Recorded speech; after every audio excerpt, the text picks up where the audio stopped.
क्योंकि देखिए आधा से ज़्यादा जनवरी तो बीत गया। फरवरी के आखिर में हो सकता है लोकसभा चुनावों का ऐलान हो जाए या हो सकता है उसके पहले भी हो जाए। तो फिर आचार संहिता लग जाएगी, कोड ऑफ कंडक्ट। एक बार जब आचार संहिता लग जाती है तो बहुत सारी चीज़ों पर चुनाव आयोग रोक लगा देता है। नई बहालियाँ नहीं हो सकती है, नया योगदान नहीं हो सकता है। तो ये अभ्यर्थी तो ऐसे ही लटक जाएंगे, तो शंकु बन जाएंगे। तो इसलिए इसको मतलब मैं तो यही कहूँगा अतुल सर से कि एकदम मतलब युद्ध स्तर पर जिसको कहते हैं वार फुटिंग पर काम करके इसको रिजल्ट निकाला जाए। पलटू राम से तो कोई उम्मीद नहीं है, तो अपना ललन सिंह को लंगड़ी मारने में व्यस्त हैं। तो अभी तो उनकी ऊर्जा उधर ही खर्च हो रही है। लेकिन अतुल सर से तो उम्मीद हम लोग कर सकते हैं। और पहले भी मैंने आपके चैनल पर भी कहा था, एक एक और मुद्दा है, वो है वेटिंग लिस्ट का, प्रतीक्षा सूची का, जिसमें अतुल सर ने प्रेस कॉन्फ्रेंस में कहा था कि प्रतीक्षा सूची का प्रावधान नहीं है। तो उसमें भी हमने कहा था कि प्रावधान कराना तो सरकार का काम है ना, अभ्यर्थी प्रावधान थोड़ी करेंगे।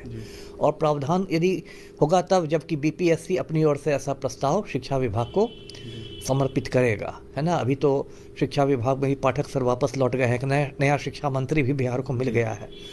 तो ठीक है, उसमें कुछ नए शिक्षा मंत्री आए हैं तो कुछ नया काम करके दिखाएं, यही कम से कम करवा दें कि भाई प्रतीक्षा सूची का भी प्रावधान हो। क्योंकि ये तो मतलब एक मानी हुई चीज़ है, बहुत सारे राज्यों में होता है, कोई अजीबोगरीब चीज़ नहीं है। तो ये मुझे कहना था। क्योंकि और मैं फिर वही कहूँगा कि देखिए शिक्षकों की भर्ती को इन लोगों ने मतलब चाचा भतीजा दोनों ने बिल्कुल चुनावी मुद्दा बना लिया है और बार बार आंकड़ों पर ध्यान दिया जा रहा है।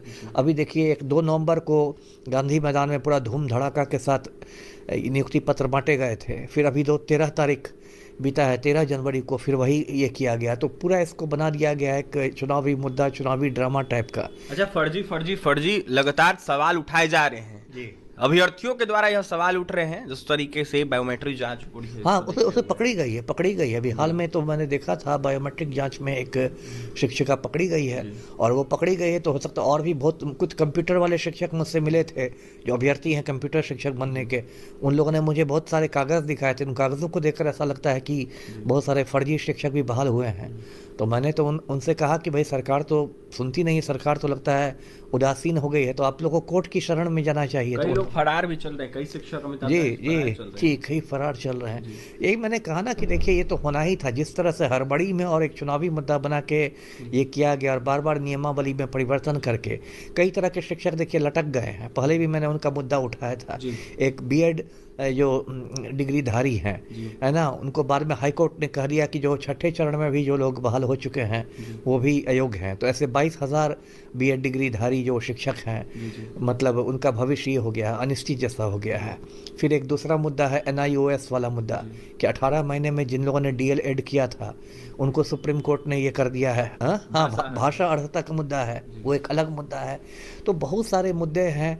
अब डोमिसाइल नीति वाला मुद्दा है, पहले सरकार ने डोमिसाइल नीति लागू की, फिर उसी सरकार ने डोमिसाइल नीति हटा ली, फिर मांग हो रही है कि डोमिसाइल नीति लागू हो जाए। स्कॉलर बैठाने का भी आरोप लगाया जा रहा है। स्कॉलर बैठाने का भी आरोप लगा रहा है, सॉल्वर गैंग की बात हो रही है, बहुत सारी चीज़ें हो रही हैं। देखिए सबसे बड़ी बात है कि इससे सरकार के सामने एक विश्वसनीयता का संकट हो जाता है। जब लोगों को ये लगने लगे कि मतलब सीधे रास्ते से नहीं हो रहा है, बैकडोर से बहाली हो रही है। डॉक्यूमेंट वेरिफिकेशन में बहुत सारी शिकायतें आई, क्योंकि डॉक्यूमेंट वेरिफिकेशन करना तो शिक्षा विभाग के कर्मचारियों का ना काम था। उन पर लगातार दबाव था कि जल्दी करो जल्दी करो, 2 नवंबर को मुख्यमंत्री को नियुक्ति पत्र देना है। तो जो हड़बड़ी में बहुत सारा जो डॉक्यूमेंट वेरिफिकेशन हुआ है, जो दस्तावेजों का सत्यापन हुआ है, उसमें भी मतलब बहुत सारी गड़बड़ियाँ हुई हैं। जी देखिए, जिस तरीके से डॉक्यूमेंट वेरिफिकेशन हुआ है या फिर जिस तरीके से मांगे अभ्यर्थियों के द्वारा उठ रही है वो जायज है और इसको लेकर सरकार को और अतुल प्रसाद को कुछ ना कुछ करना चाहिए। बिहार के पूर्व आईपीएस अमिताभ कुमार दास थे, जिस तरीके से विसंगतियां आ रही है इसको लेकर विश्लेषण कर रहे थे और कई सारे मुद्दों को लेकर कहीं ना कहीं सरकार पर